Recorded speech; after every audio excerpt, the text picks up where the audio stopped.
Beberapa tahun yang lalu, seorang profesor di Amerika Serikat nge-tweet yang isinya adalah mempertanyakan sampai sejauh mana kontribusi orang-orang Islam dewasa ini terhadap perkembangan ilmu pengetahuan dan teknologi.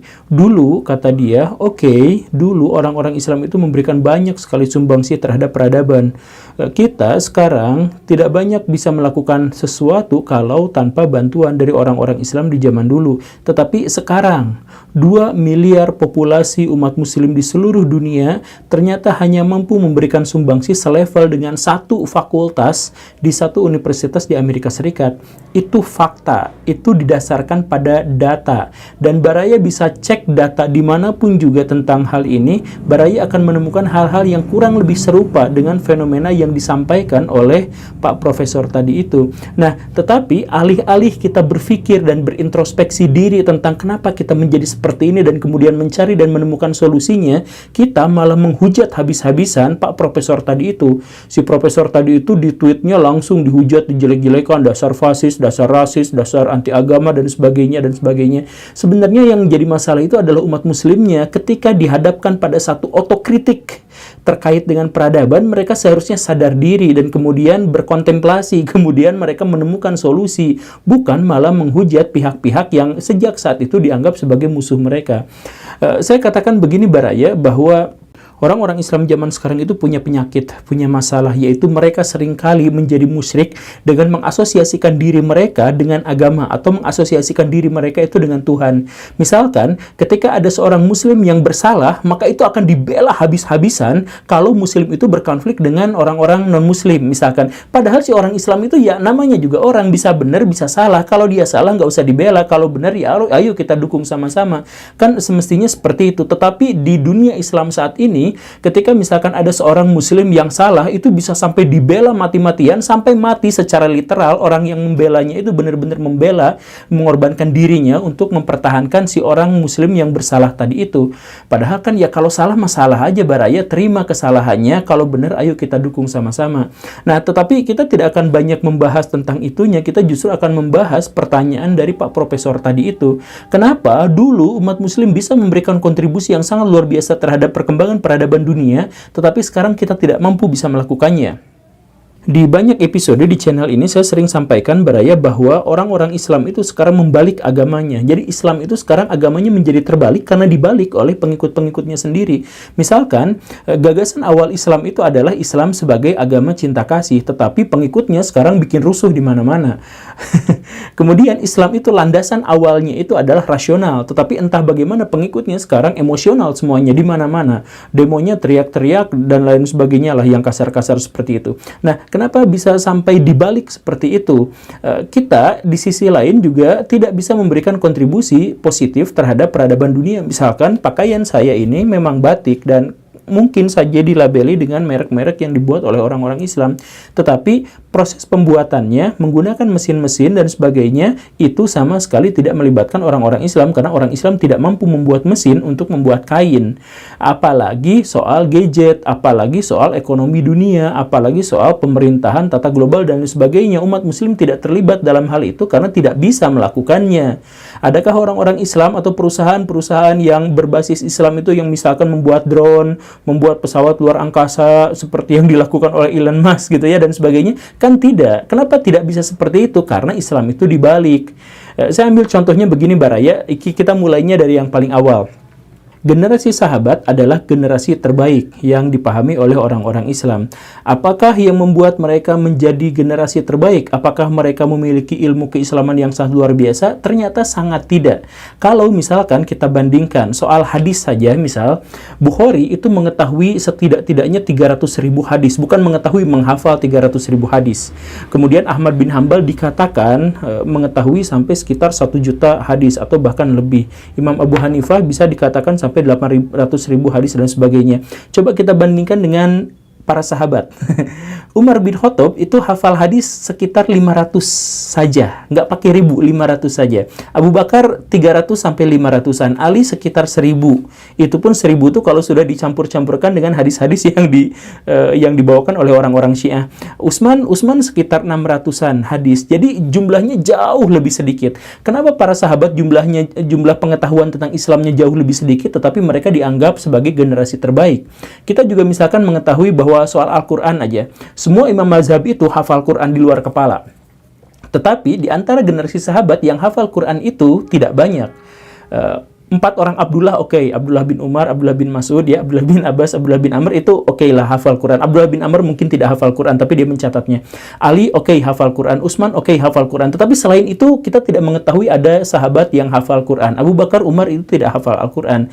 Abu Darda, Aisyah, Zubair, Thalhah dan sebagainya itu tidak hafal Quran. Nah, tetapi kenapa mereka dianggap sebagai generasi terbaik? Karena yang paling penting di antara mereka semua adalah mereka bukan penghafal, tetapi mereka pelaksana. Jadi yang membuat mereka utama itu adalah setiap satu ayat turun kepada mereka, maka mereka akan menjalankannya. Sami'na wa ata'na, datang ayat mereka langsung terima apa adanya tanpa membantah dan sebagainya. Nah, inilah yang membuat mereka adalah generasi terbaik di dunia Islam. Sedangkan orang-orang Islam zaman sekarang justru malah dibalik. Yang ditekankannya itu adalah hafalan, tetapi pelaksanaannya tidak. Bagaimana ceritanya? Begini Baraya, kalau Baraya hafal 10 ayat di dalam Al-Quran, kemudian Baraya hanya sanggup melaksanakan 1 ayat, maka mungkin yang 9 ayat ini akan menjadikan Baraya dosa. Karena Baraya mengetahuinya tetapi tidak mengamalkannya. Nah, sekarang dibalik. Orang-orang Islam dipaksa untuk menghafal Al-Quran, menghafal hadis, ilmu fikih, dan sebagainya, tetapi mereka tidak menerapkannya. Makanya Baraya lihat, datang ke sekolah-sekolah Islam, datang ke pesantren-pesantren, ikut pengajiannya, ikut sekolahnya. Di situ ada bab toharoh, bab bebersih. Kan di dalam Islam itu ada bab khusus tentang bebersih, bersih-bersih, membersihkan diri dan lingkungan dan sebagainya. Ada babnya khusus. Tetapi ketika dibacakan itu, ketika guru-guru menerangkan tentang itu, sampah-sampah berserakan di kelas. Cirian, tandai, yang saya katakan itu pasti benar. Menjadi fenomena di dunia Islam. Jadi orang-orang Islam itu menghafal. Bab ini dihafal, bab ini dihafal, bab ini dihafal, tetapi tidak ada yang mau mengerjakannya. Seandainya saja orang-orang Islam mau menerapkan 1 ajaran Islam aja, misalkan tentang kebersihan, misalkan 1 aja, maka orang-orang Islam pasti akan memenuhi dunia ini dengan kebersihan. Pasti mereka akan berjuang habis-habisan dalam upaya untuk menciptakan teknologi ramah lingkungan. Mereka akan habis-habisan dalam upaya untuk mengurangi polusi, dan lain sebagainya. Karena ada bab khusus di dalam dunia Islam tentang kebersihan, tentang memelihara kebersihan. Tetapi kan umat Islam tidak mau melaksanakan itu. Sehingga apa? Negara-negara Muslim pada umumnya kotor. Tandai saja, Baraya datang ke Eropa, misalkan ke Prancis, ke Inggris, dan sebagainya, yang katanya bukan negara-negara Muslim, itu Baraya tidak akan bisa menemukan sampah. Tetapi sekarang Baraya datanglah ke wilayah yang populasi Muslimnya banyak. Di Arab Saudi, di Indonesia, dan sebagainya, Baraya akan menemukan banyak sekali sampah. Kenapa seperti itu? Padahal orang-orang Islam itu hafal betul dalilnya, tetapi mereka tidak mau melaksanakan itu.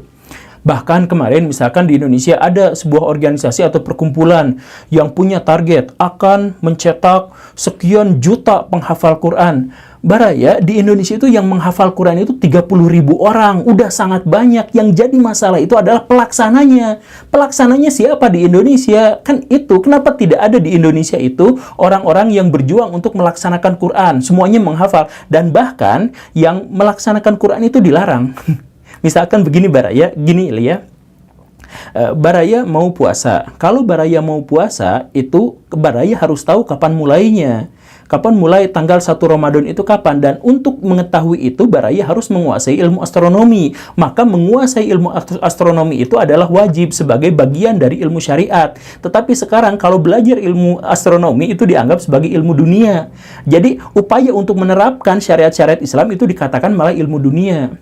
Baraya disuruh untuk membuat masjid. Kan di dalam hadis jelas disuruh untuk membuat masjid dan memeliharanya. Nah, bagaimana cara membuat masjid? Itu Baraya harus menguasai matematika, harus menguasai ilmu alam, harus menguasai ilmu teknik sipil dan sebagainya. Nah, sekarang ketika mau belajar matematika, nggak usah belajar matematika, itu nggak akan membawa Baraya masuk ke sorga, kan dan sebagainya. Jadi ada ustadz-ustadz yang malah melarang untuk mempelajari matematika. Padahal itu adalah cara untuk menjalankan syariat Islam. Di dalam Al-Quran, Baraya disuruh untuk memikirkan tanda-tanda kekuasaan Tuhan. Nah, orang-orang Islam tahu ada ayatnya itu dihafal, bahwa kami wajib untuk mentafakuri tanda-tanda kekuasaan Tuhan. Itu dihafal, tapi nggak ada yang dikerjakan. Kalau ayat itu dikerjakan, maka orang-orang Islam pasti akan habis-habisan konsen di fisika, di biologi, di astronomi, di geografi, karena itu adalah pelajaran-pelajaran atau ilmu-ilmu yang mendorong kita untuk bertadaburi alam, untuk bertafakur terhadap alam. Tetapi kita tidak boleh, nggak boleh sama banyak ulama-ulama yang nggak usah belajar yang kayak gitu. Lah, mengerjakan syariat Islam, mengerjakan sesuatu yang diperintahkan sama Tuhan itu dilarang. Yang harus dikerjakan adalah menghafal ayat-ayat itu. Makanya banyak kejadian, misalkan kemarin dulu ya, ini mah di dunia paralel yang lain gitu ya, kemarin dulu itu jemaah haji misalkan dari Indonesia kalau mau datang ke Arab itu harus divaksin babi dulu.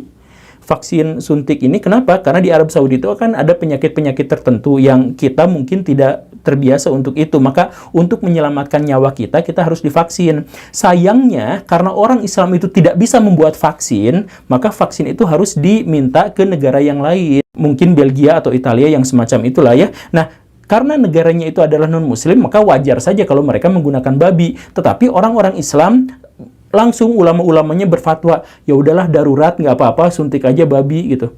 Jadi banyak orang-orang Islam yang sebelum berhaji itu tubuhnya bersih dari babi, tetapi setelah pulang dari haji malah jadi ada babinya di dalam tubuhnya. Nah, kenapa seperti itu? Karena orang Islam nggak bisa bikin vaksin. Kenapa? Karena ayat-ayat tentang haji, ayat-ayat tentang teknologi dan sebagainya itu dihafal, tapi nggak ada yang mau menjalankannya.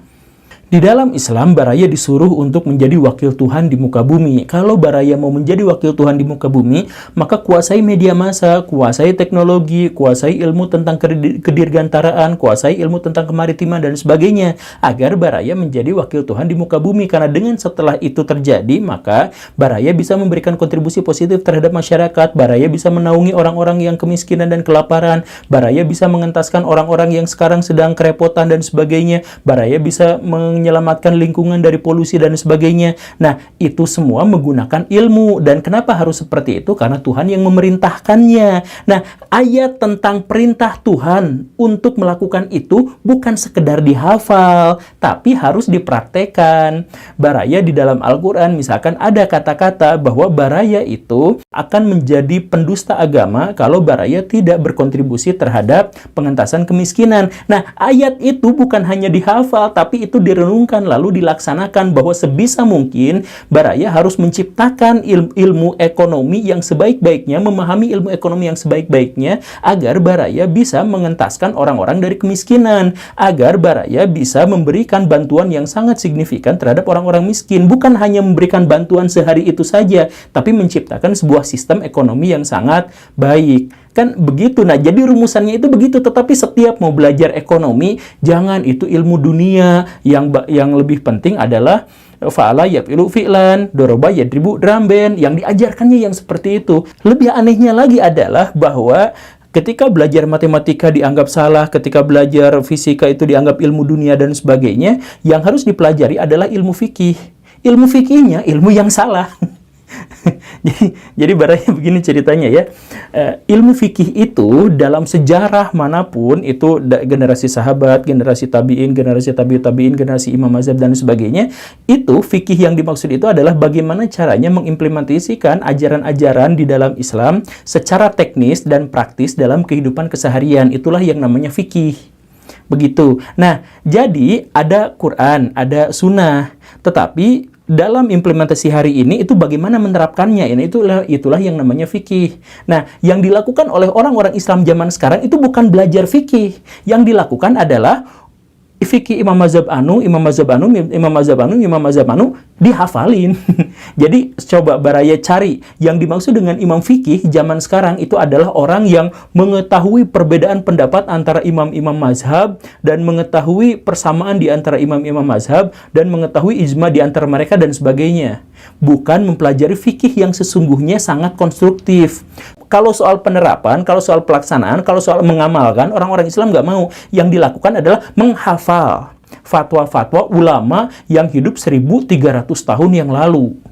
Maka wajar saja kalau orang-orang Islam akhirnya terpuruk, terpenjara di masa lalu. Mereka tidak bisa memberikan kontribusi untuk hari ini. Nah, kenapa bisa seperti itu? Ternyata salah satu alasannya itu adalah karena banyak ulama-ulama palsu yang dianggap ulama beneran. Ulama-ulama palsu itu suka ditanya misalkan sama jamaahnya, kenapa Islam mundur? Kenapa begini? Nah, jawaban yang semestinya adalah, oh iya ya Islam mundur, ayo kita bangkitkan kembali. Itu jawaban yang benar. Tapi jawaban dari ulama-ulama palsu, si ulama-ulama itu berpikir bahwa, iya ya kan saya juga tidak memberikan kontribusi terhadap dunia. Saya juga nggak ngerti fisika, saya juga nggak ngerti ilmu komunikasi, saya juga nggak ngerti sosiologi dan sebagainya. Oh, lalu bilang sama jamaahnya, ngapain belajar yang kayak gitu? Itu mah nggak akan bawa ke akhirat. Jadi sebenarnya kata-kata itu adalah tameng untuk menyelamatkan harga dirinya. Harga diri dari ulama palsu itu, yang egonya tinggi itu. Tetapi, karena itu didengar, dianggapnya dari ulama, maka orang-orang mengikutinya jadi mengikuti semuanya. Ya iyalah, itu mah kan pelajaran matematika mah kan nggak bisa dibawa mati, nanti sama malaikat munkar nakir juga nggak akan ditanya dan sebagainya. Maka Islam pada akhirnya sekarang runtuh. Bahkan untuk sholat sekalipun kita sangat tergantung pada orang-orang kafir. Mau azan saja yang ngagandengan batur itu, yang mengganggu orang-orang yang tidur itu, harus pakai toa yang buatan bukan muslim. Bikin Masjidil Haram pun kita menggunakan teknologi non-muslim. Iya kan, seperti itu. Kita melakukan ini itu seluruhnya tergantung pada orang-orang non-muslim. Tetapi di sisi lain kita teriak-teriak kafir, kafir, kafir dan sebagainya. Kan jadi gak tahu diri. Makanya ya saya bukan menyalahkan sepenuhnya. Saya ngajak baraya untuk mari kita berkontribusi terhadap peradaban dunia, karena itulah yang diperintahkan oleh Allah, itulah yang diperintahkan di dalam Al-Quran. Jadi semua dalil-dalil itu bukan hanya dihafal. Yang paling harus itu adalah difahami kemudian dilaksanakan. Sebab kata Nabi, ada kriteria orang-orang atau sekelompok orang yang disebut sebagai anjing-anjing neraka. Mereka itu hafal Quran hanya sampai di lisan saja. Jadi kalau ada orang yang hafal Quran sampai di lisan saja tapi dia tidak memahaminya dan dia tidak mengamalkannya, maka mereka itu dosanya jauh lebih besar, bahkan disebut sebagai anjing-anjing neraka. Saya harap sih baraya tidak termasuk yang seperti itu, dan jangan, amit-amit jangan yang seperti itu. Dan karena itu marilah kita sekarang menjalankan syariat Islam dengan cara berjihad, mengeluarkan seluruh potensi yang ada pada diri kita untuk melaksanakan apa yang diperintahkan dia dalam Al-Quran dan Sunnah. Saya punya teman, dia itu adalah Chinese, mu'alaf. Katakanlah namanya itu adalah Ahong. Kenapa bisa mu'alaf seperti itu? Jadi kisah awal mulanya itu adalah, kan dia itu adalah seorang manajer perusahaan dan bergaul dengan banyak sekali muslim. Jadi dia itu sedikit banyak tahulah, ngertilah tentang bagaimana tata cara ibadah orang-orang Islam dan sebagainya. Sampai suatu kali dia jadi penasaran, ini orang-orang Islam kok gini terus gitu. Kemudian ya tertarik lah, sedikit demi sedikit belajar. Kemudian akhirnya dia itu menemukan ada beberapa kecocokan. Di antaranya adalah bahwa ajaran agama Islam itu memberikan jawaban yang pasti, bukan interpretasi gitu. Jadi bukan kitab suci dicari mana quote-quotesnya gitu, bukan seperti itu, tapi ya setiap ayat-ayatnya memang misalkan menjawab. Jadi pertanyaan yang paling nakal misalkan soal alien gitu, soal awal mula alam semesta dan sebagainya, ternyata di situ juga terangkum. Ini pengakuan dia gitu ya. Kemudian ketika dia mempelajari misalkan Nabi Muhammad, oh ternyata ini juga detail, karena bagaimana tata cara ibadah itu diajarkan langsung oleh Nabi Muhammad, bagaimana sholat, bagaimana berdoa, ternyata doa yang ratusan juga semuanya berasal dari Nabi Muhammad. Jadi yang ngajarin itu memang satu orang itu gitu, bukan orang-orang yang belakangan yang membuat doa, membuat tata cara ibadah dan sebagainya, memang satu orang itu. Setelah memikirkan lama akhirnya memutuskan untuk masuk Islam. Nah, tetapi ada sebuah masalah. Baru saja dia masuk Islam, dia sudah dikerubutin sama organisasi ormas dan lain-lain. Jadi mereka tuh ngajak, yuk ke kelompok aneh aja, yang itu mah gak baik, kesini aja dah, kalau di situ mah pengajiannya itu banyak yang menyesatkan. Jadi dia tuh udah mulai bingung karena sejak awal tuh ternyata banyak sekali ormas-ormas atau pemikiran firqoh apa dan di dalam agama Islam itu yang saling bersaing satu sama lain, dan dia bingung. Saya cuma mau masuk Islam aja. Ya gak bisa, kalau masuk Islam itu gampang, tapi masuk Islam sesuai dengan Quran dan Sunnah itu berbeda. Nah dia kan jadi bingung, aduh emang kalau Islam ada yang gak sesuai Quran dan Sunnah ya. Dia mikirnya kan seperti itu, tapi ya udahlah, lanjut. Dia belajar beberapa ormas-ormas yang dimaksud itu, dan akhirnya pilihannya itu jatuh pada kelompok yang dianggap sesat oleh satu kelompok yang suka ngemis-ngemis di pinggir jalan gitu. Jadi bawa mobilnya tuh rada butut gitu, terus sholawatan, minta kesana kesini, kecerek-kecerek buat pesantren gitu. Nah kelompok itu tuh menganggap sesat kelompok yang satunya lagi, maka dia pikir, oh ini kan kelompoknya kurang baik tuh, maka dia pilih kelompok yang seberangnya dari itu gitu. Ya udah, ngaji di situ. Dia merasa cocok, kagum, karena apa? Karena di sana itu ada bagaimana kita harus mandiri secara finansial, bagaimana apa begitu ya. Tapi di situ dia mulai mengalami masa-masa paling buruk dalam kehidupannya, bahkan sempat membuat dia depresi. Dimulai dari hal yang sangat sederhana. Ketika dia masuk pengajiannya, mulai diceramahin, antum sebaiknya itu celananya dinaikin ke atas ya, jadi mata kakinya harus terlihat, sebab kalau enggak itu adalah kesombongan dan itu sesuatu yang sangat buruk di hadapan Tuhan. Oh gitu ya, iya. Dia agak aneh juga sih, kan dia tuh manajer gitu, kemana-mana pakai jas, setelan, iya dasi apa gitu ya, disuruh dinaikin celananya itu jadi cingkrang gitu, kan dia, aduh gimana ya, nggak mantas gitu. Tapi ya sudahlah, ikutin aja dulu gitu ya, toh bagaimanapun dia mendapatkan satu giroh gitu, satu semangat yang kuat untuk mempelajari agama Islam. Dia bangga pada waktu itu masuk ke dalam ajaran agama Islam. Dia ikut pengajian sehari, 2 hari, seminggu.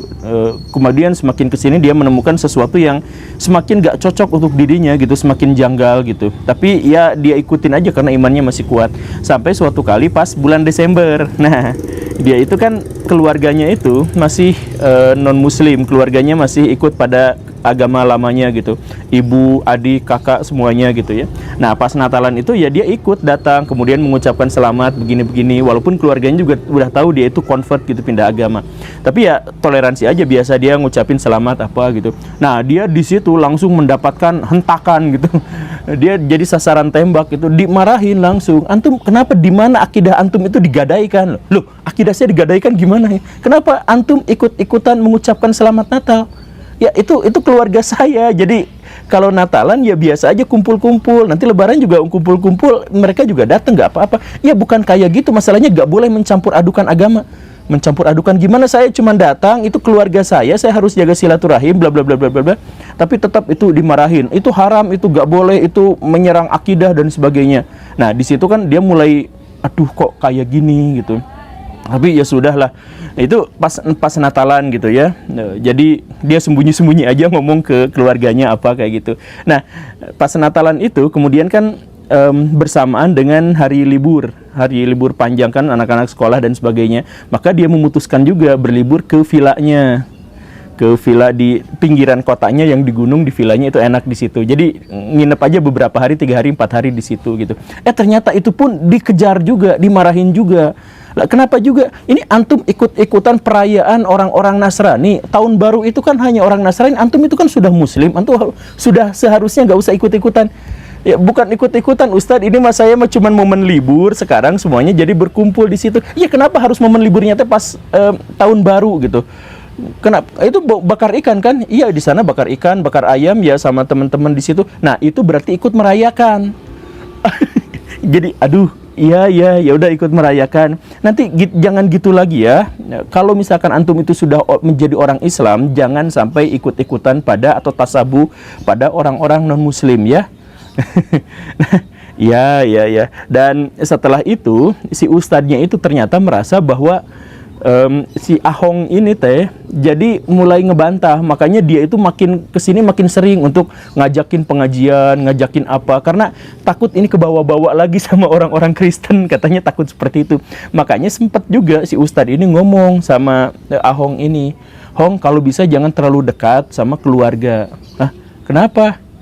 Ya kan keluarga itu bisa aja mengajak kembali kepada kekafiran. Gimana kalau antum nanti kafir lagi? Aduh, ya itu keluarga saya, masa saya harus menjauh? Ya demi akidah, antum akidah itu yang paling utama di atas keluarga, di atas apa? Aduh, ya sudah, ya. Ini di sini dia sebenarnya sudah merasa benar-benar janggal. Jadi maksudnya dia itu masuk Islam itu karena dia ingin mengalami pengalaman spiritual yang besar, yang agung. Dia ingin bergabung bersama jutaan manusia untuk merasakan kehadiran Tuhan dan sebagainya. Tetapi ketika dia masuk, dia gak dapat itu sama sekali. Dia justru malah dapat penghakiman. Ini akidahnya salah, ini akidahnya salah, ini syariahnya salah, ini melanggar syariah dan sebagainya. Dia mulai depresinya itu di situ, dia mulai stres itu di situ. Sampai kemudian ada masalah lagi. Kan si ustadznya itu jadi sering datang ke rumah gara-gara ini takut murtad lagi kata si ustadznya teh. Nah, ketahuan juga di situ bahwa anaknya yang pertama itu sekolah di sekolah internasional. Dia cerita lagi si ustadznya teh, antum kalau bisa itu jangan sekolahkan anak di sekolah internasional. Emang kenapa, kan sekolahnya bagus? Iya, tapi kan itu yayasannya non-muslim. Ya emang kenapa kalau yayasannya non-muslim? Nanti di situ jangan-jangan dibawa pada pengaruh pengaruh agama lain. Enggak Pak Ustadz, ini mah sekolah internasional itu adalah sekolah yang memang dari non-muslim memang, tapi mereka itu gak ada misi-misi agama. Siapa yang tahu di situ gak ada misi agama? Antum kan gak tahu apa-apa bagaimana konspirasi mereka. Ceplak, aduh ini gimana. Jadi kalau bisa antum itu pindahkan anak antum itu sekolahnya ke kutab ya, yang diajarin full oleh orang-orang Islam. Nanti di sana hafalan Quran, di sana apa. Jadi sekolah internasional itu kan di situ banyak sekali misi-misi, terus pergaulannya juga tidak terjaga kan, laki-laki perempuan bercampur baur. Nanti gimana kurikulumnya nggak bener, nggak ngajarin agama ke anak antum. Gimana coba? Aduh, sekolah internasional anaknya itu udah ini gitu ya, kok dipaksa keluar gitu karena mulai stres dan jengkel gitu ya, diatur-atur begini, dihakimi begini begitu gitu ya. Jadi si Ahong ini mulai menjauh dari si ustadz ini karena memang stres gitu, tertekan. Tapi semakin menjauh, semakin si ustadznya itu mendekat, ngejar-ngejar gitu, karena kata si ustadz itu khawatir ini orang yang baru mu'alaf ini langsung jadi Kristen lagi gitu. Jadi akhirnya apa? Datang ke rumah. Nah pas datang ke rumah ini si ustadz menemukan di kamar anaknya itu, kan anaknya itu dua ya, di kamar anaknya itu ada poster Mickey Mouse, anak yang perempuan. Ini gak boleh ya. Lah gak boleh, Mickey Mouse haram juga dalam agama Islam. Iya haram, karena ini kan tikus. Dalam ajaran agama Islam, tikus itu pembawa kesialan. Kalau mimpi soal tikus nanti sial terus. Jadi jangan kayak gini, aduh. Tapi kan ini cuma gambar kartun, ya tetap aja ini kan maksudnya tikus. Iya. Terus ke anak yang satunya lagi, yang laki-laki, di situ ada film Avenger gitu ya, poster gitu ya. Ini juga nggak boleh. Nonton film yang terkait dengan dewa-dewi itu haram. Ini film action, science fiction apa? Ya enggak, itu kan dewa, yang itu kan dewa kan ceritanya. Dewa petir, iya dewa. Ya kan antum kalau nonton itu musyrik, itu hukumnya udah jelas musyrik gitu. Loh, nonton film kok musyrik? Kan nanti antum itu kebawa-bawa kepada kepercayaan mereka. Iya, saya tuh nonton Avenger tuh gak percaya sama sekali, itu saya hiburan aja, dan anak saya juga pasti seperti itu. Masa saya juga gak boleh nonton film Avenger? Ya bukan hanya film Avenger, film-film yang lain yang ada dewa-dewinya, yang ada kemusyrikannya, yang ada, apalagi kebanyakan film-film itu kan si perempuannya nggak nutup aurat. Ya sebaiknya jangan nonton film yang kayak gitu. Minimalnya itu merusak mata, merusak pahala, maksimalnya itu bisa membawa kepada kemusyrikan. Dan si ustadznya akhirnya menemukan action figure. Jadi action figure Thor gitu ya, Iron Man gitu di kamar anaknya itu. Nah ini buktinya nih, ini bukti bahwa anak antum itu udah kebawa kepada kemusyrikan. Apa ini? Ini kan action figure Ustadz. Iya, ini kan berhala. Loh, ini mainan, bukan, ini berhala. Jadi manusia itu kemudian dipatungkan kayak gini, kemudian dipuja-puja, dianggap bahwa mereka punya kekuatan super dan sebagainya, itu kan musyrik. Lah, aduh, ya sudah, itu akhirnya ketika si Ustadz pergi, dia tuh benar-benar hampir memutuskan untuk keluar agama Islam lagi, karena dia tuh stres, dia tuh nangis pada waktu itu malam tuh. Jadi dia sebenarnya ingin menggapai Tuhan, dia itu ingin sekali merasakan bagaimana sentuhan Tuhan, tetapi ketika dia masuk Islam, dia tidak mendapatkan itu sama sekali. Dia justru malah mendapatkan ya bahwa ini haram, ini haram, ini haram, ini haram dan lain sebagainya. Sampai si Ahong ini gak ngechat lagi aja. Pokoknya mah kalau gak disapa duluan dia gak akan nyapa gitu. Bahkan kalau dia nyapa, ustadznya nyapa itu dia pura-pura sibuk atau apa gitu, lama jawabnya gitu. Karena benar-benar ya pada waktu itu benar-benar semakin tertekan, semakin stres. Cuma nah di situ ada lagi kejanggalan lagi. Jadi di status medsosnya itu waktu pertandingan Khabib Nurmagomedov, dia komen selamat atas gini-gini gitu ya, ya biasa gitu ya. Nah itu si ustadznya ternyata nge-stalk juga itu si medsosnya itu, langsung di SMS juga. Antum suka nonton tarung bebas yang kayak gitu ya? Aduh sebaiknya jangan, itu kan merusak. Waduh, itu nonton itu juga nggak boleh. Iya nggak boleh. Langsung ketemu lagi si ustadznya teh datang. Gini ya, di dalam ajaran agama Islam itu kita nggak boleh menyakiti diri sendiri dan nggak boleh menyakiti orang lain. Ya tapi kan ini pertandingan. Iya sama aja kan, pertandingan itu berdarah-darah kan. Orang membanggakan kemenangan di atas kekalahan orang lain. Itu di mana imannya? Di mana akhlaknya? Itu Khabib Nurmagomedov itu muslim. Walaupun dia muslim, tetapi dia telah meninggalkan syariat Islam. Waduh, kayak gitu. Lah itu lihat tuh, pakai hampir nggak pakai pakaian kayak gitu. Itu di mana Islamnya? Di mana muslimnya? Di mana statusnya dalam konteks agamanya? Kan nggak ada. Kata dia seperti itu. Tapi kan Nabi Muhammad itu juga dulu bergulat. Nabi Muhammad juga dulu atlet. Dan iya, Nabi Muhammad itu pernah bergulat, tapi Nabi Muhammad itu berdakwah. Jadi yang kalah itu disuruh bersyahadat. Khabib Nurmagomedov yang kalah disuruh bersyahadat nggak sama dia? Kan enggak. Ya dakwahnya nggak dengan cara seperti itu. Tapi ya akhirnya gitu. Karena udah jengkel, akhirnya Ustadz, emang di dalam Islam ada ya olahraga yang haram? Ya ada, tentu saja. Ada olahraga yang haram, ada olahraga yang halal. Yang haram diantaranya adalah tinju, tarung bebas, semua jenis bela diri yang seperti itu. Termasuk silat. Iya, termasuk silat juga, karena itu menyakiti orang lain. Waduh, oh iya itu diharamkan ya? Iya diharamkan. Terus apalagi Ustadz yang diharapkan? Main bola, main basket. Hah? Main bola juga haram? Iya, terus dia nunjukin bukunya. Nih, ada 41 alasan syariah kenapa main bola itu diharamkan. Waduh, diantaranya adalah melalaikan manusia dari mencintai Allah. Karena kalau sudah main bola, lupa segalanya. Terus kita kalau ngegolin itu langsung sombong, langsung merayakan. Itu kan nggak boleh. Waduh, ini ada bukunya, ada haram nonton bola. Apalagi di situ banyak sekali orang-orang kafir. Ya, kafir lagi. Apalagi basket sama seperti bola gak boleh juga. Kemudian apalagi yang gak boleh? Kalau atletik gak boleh juga, karena atletik itu pakai celana pendek. Apalagi perempuannya itu kan haram. Wah, gak boleh juga. Ya udah, apalagi kan bingung. Oh, semua olahraga gak boleh. Catur juga itu haram. Ceplak. Padahal catur cuman kan gak nyakitin, tapi kan itu buang-buang waktu. Catur gak boleh juga. Jadi gimana ini? Nah, apa tuh yang boleh? Yang boleh itu adalah semua cabang olahraga yang membuat antum itu cekatan ketika nanti berjihad. Jadi olahraga yang bisa mempersiapkan fisik baraya nanti untuk berjihad. Di antaranya adalah memanah, berenang. Loh, emang olahraga bakal berjihad ya? Cepat atau lambat antum itu akan berperang lawan orang-orang kafir. Waduh. Ini kan makin, jadi saya harus ribut sama keluarga sendiri, sama tetangga sendiri gara-gara kafir. Iya, cepat atau lambat antum pasti akan memilih yang seperti itu. Nah, ini pada akhirnya udahlah, ini mah dia pada waktu itu tuh sudah dalam hatinya, saya udah nggak mau lagi beragama Islam karena tuntutannya benar-benar menjadi eksklusif, menjadi terpisah dari peradaban. Dia udah nggak ngejawab lagi si ustadz, udah nggak mau ikutan lagi pada kajiannya, udah nggak apa gitu ya. Tapi si ustadznya malah jadi makin sering gitu. Jadi si ustadznya malah insecure gitu. Jadi makin takut kalau si teman saya ini, si Ahong ini tuh jadi keluar lagi dari agama Islam karena kebawa-bawa sama keluarganya yang masih kafir dan lain-lain gitu. Ya tapi diabaikan gitu ya. Sampai akhirnya si ustadznya datang ke rumahnya. Niat banget ya. Antum kenapa nggak pernah hubungin gini katanya gitu ya.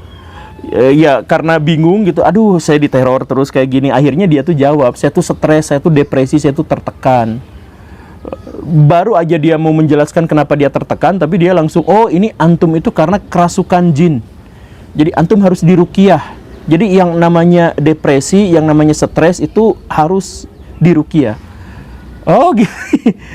Saya stres teh gara-gara ini menjalankan ajaran agama yang terlalu seperti. Nah itu dia, jin itu mengarahkan antum pada stres pada menjalankan syariat Islam. Itu jelas buktinya. Jadi nanti besok atau lusa aneh mau bawa temen aneh untuk ngerukiah antum ya. Iya ya. Tapi saya mau hipnoterapi aja ke sini. Astagfirullah, tobat. Hipnoterapi itu kan hipnotis. Hipnotis itu gak boleh, itu pakai bantuan jin. Enggak Ustadz, hipnotis itu bukan bantuan jin. Hipnotis itu kita berbicara dengan alam bawah sadar kita. Kemudian kita menemukan masalahnya di situ. Antum nggak tahu ya, hipnotis itu coba bayangkan. Ada orang yang kena tisu kebakar langsung boboan, terus dia tiba-tiba menceritakan aibnya sendiri. Itu kan nggak mungkin seperti itu pasti bantuan jin. Itu bukan jin, itu mah trik, itu uya-kuya, itu trik, itu entertainment.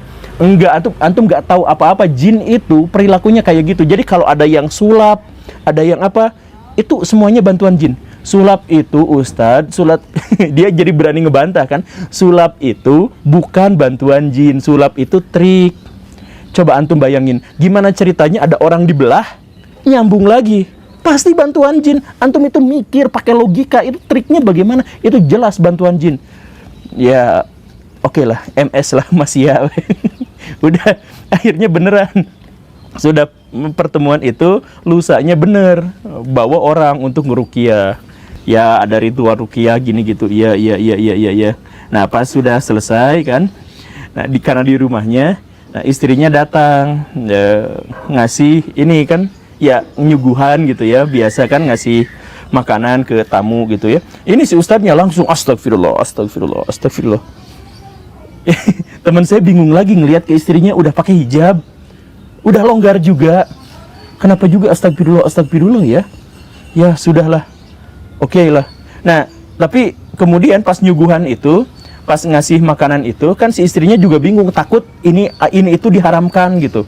Akhirnya apa? Yang paling netral apa? Ya udah buah-buahan. Dikasih jeruk, pisang, apa gitu ya. Suguhin pisang. Itu ustadznya ngagebeg lagi, astagfirullah, turun lagi mukanya teh. Gak mau nerima suguhan itu gitu. Kok bingung? Tapi akhirnya si ustadz itu pergi aja ya, ya sudah. Nah udah pergi, di SMS lah, di chat gitu ya. Antum ini ya harus memahami ajaran agama Islam bahwa dalam ajaran agama Islam perempuan itu nggak boleh pakai BH, karena nanti bentuknya itu jadi terlihat. Astagfirullah, ini si teman saya itu si Ahong itu udah bener-bener mau ngeblok banget. Berarti selama ini tuh dia tuh ngeliatin si istrinya diperhatiin gitu. Masa cuman pakai BH yang semuanya wajar gitu, itu katanya malah memperlihatkan bentuk gitu. Dan akhirnya dianya jadi syahwat, bukannya astagfirullah itu ternyata syahwat ke istrinya. Aduh, dan yang lebih buruknya lagi adalah ketika nyuguhin yang buah-buahan tadi kan, di situ tuh ada buah-buahannya pisang. Dia sebutin perempuan itu gak boleh megang pisang dan ketimun dan wortel. Itu fatwa ulama kami. Kenapa? Karena kalau perempuan megang pisang itu dia akan muncul syahwatnya karena mengira dia akan melakukan oral seks. Itu ada fatwanya dari ulama kami seperti itu. Udah itu mah langsung blok. Ternyata dia travelingnya terlalu jauh ke istrinya sendiri. Dia mikirnya yang aneh-aneh, cuman ngasih pisang doang sebagai ya nyuguhin gitu tamu. Malah mikirnya itu yang aneh-aneh soal oral seks dan lain sebagainya. Ini udah diblok langsung. Terus dia udah nggak mau ikut pengajian, nggak sholat lagi, nggak apa. Dia coba lagi minta sama Tuhan, sebenarnya agama yang benar itu yang mana. Dia nyari-nyari lagi. Dia udah nggak mau lagi ada dalam Islam karena ternyata ajaran agama Islam itu seperti ini. Jadi itu ulama ustadz yang kayak gitu itu udah menyesatkan banyak orang. Bukan hanya satu orang teman saya itu, tapi banyak orang yang dihakimi terus-terusan sama dia itu.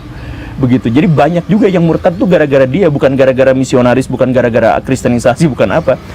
Tapi untungnya si teman yang saya itu, yang Ahong tadi itu, akhirnya sekarang ya kembali berislam, tetapi dengan ajaran yang lebih moderat dan sebagainya.